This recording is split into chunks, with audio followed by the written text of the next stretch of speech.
जय श्री राम, हर हर महादेव। दोस्तों, पौराणिक मान्यताओं के अनुसार कलयुग के अंत में भगवान विष्णु के 10वें अवतार कल्कि का अवतरण होगा।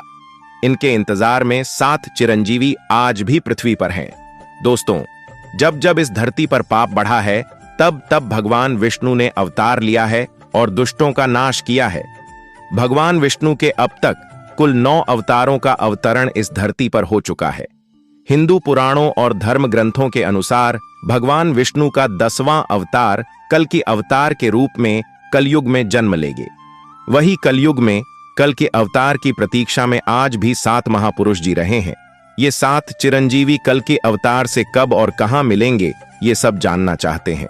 भगवान विष्णु के 9 अवतार हो चुके हैं और 10वां अवतार कल्कि के रूप में कलयुग में होगा।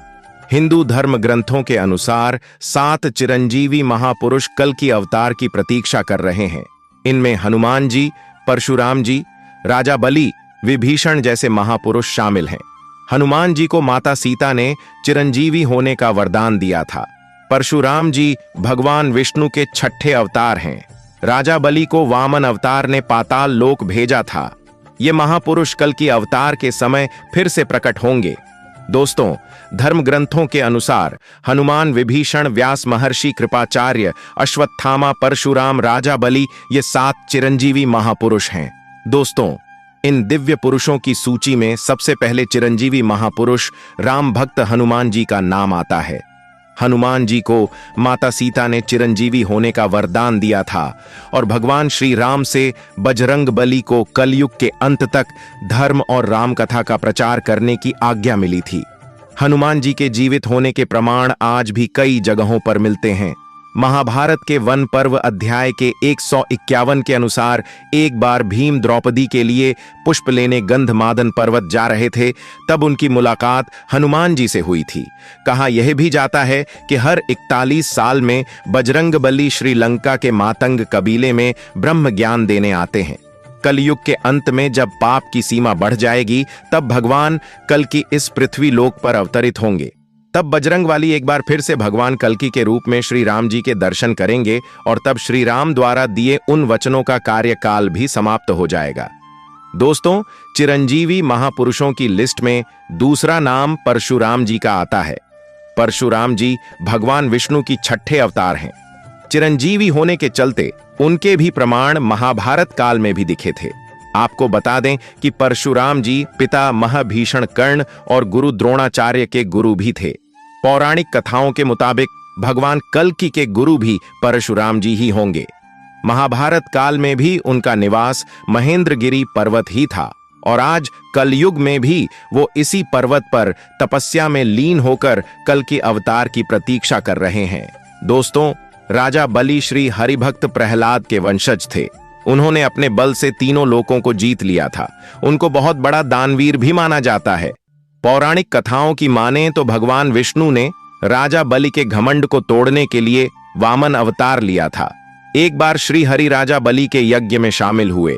यज्ञ के दौरान ही सभी ब्राह्मण अपने लिए राजा बलि से कुछ न कुछ दान मांग रहे थे, जो राजा बलि उन्हें दे भी रहे थे। तब वामन देवता की बारी आई तो उन्होंने सिर्फ 3 पग भूमि राजा बलि से मांग ली। तब राजा बलि और उपस्थित सभी ब्राह्मण हंस पड़े। राजा बलि ने कहा कि आप अपने छोटे छोटे पैरों से इतनी जमीन नाप पाएंगे और कुछ मांग लो, लेकिन वामन देवता अपनी मांग पर डटे रहे। तब राजा बलि ने कहा, जहां आप चाहो 3 पग जमीन ले लो। तब वामन देवता ने अपना विराट रूप धारण कर लिया और एक पग में देवलोक और दूसरे पग में पृथ्वी और पाताल लोक नाप दिया। इसके बाद उन्होंने कहा कि तीसरा पग कहां रखूं? राजन राजा बलि ने अपना सिर आगे कर दिया और वामन देवता ने राजा बलि के सिर पर पैर रखकर उन्हें पाताल लोक भेज दिया और उन्हें इसी लोक में बसा दिया, जहां वो आज भी अपनी मुक्ति के लिए कल्कि अवतार की प्रतीक्षा कर रहे हैं। दोस्तों, चौथे महापुरुष लंका अधिपति विभीषण प्रभु राम के अनन्य भक्त थे। जब लंकापति रावण ने माता सीता का हरण कर लिया था, तब भी भीषण ने अपने भाई रावण को काफी समझाया था कि भगवान राम से शत्रुता न करे। जिसके बाद रावण ने उन्हें अपनी लंका से निकाल दिया था। तब भी भीषण भगवान राम की सेवा में चले गए और रावण के अधर्म का अंत करने के लिए धर्म का साथ दिया। यही कारण है कि भगवान श्री राम ने विभीषण को चिरंजीवी होने का वरदान दिया था, जो कि आज के युग यानी कल युग के अंत तक जीवित रहेंगे। विभीषण के जीवित होने के प्रमाण रामायण काल के बाद महाभारत काल में भी मिले थे। युधिष्ठिर के राजसी यज्ञ के दौरान सहदेव विभीषण की मुलाकात हुई थी। कल युग में विभीषण कहां हैं, इस बात की जानकारी तो किसी को नहीं है, लेकिन यह जरूर पता है कि उनका उस युग में भी होने का सिर्फ एक लक्ष्य है, जो है अपने प्रभु के अवतार कल्कि से मिलना। दोस्तों, इन 7 महापुरुषों में अश्वत्थामा का नाम भी शामिल है। गुरु द्रोणाचार्य के पुत्र अश्वत्थामा आज भी इस पृथ्वी लोक पर मुक्ति के लिए भटक रहे हैं। महाभारत के युद्ध में अश्वत्थामा ने कौरवों का साथ दिया था।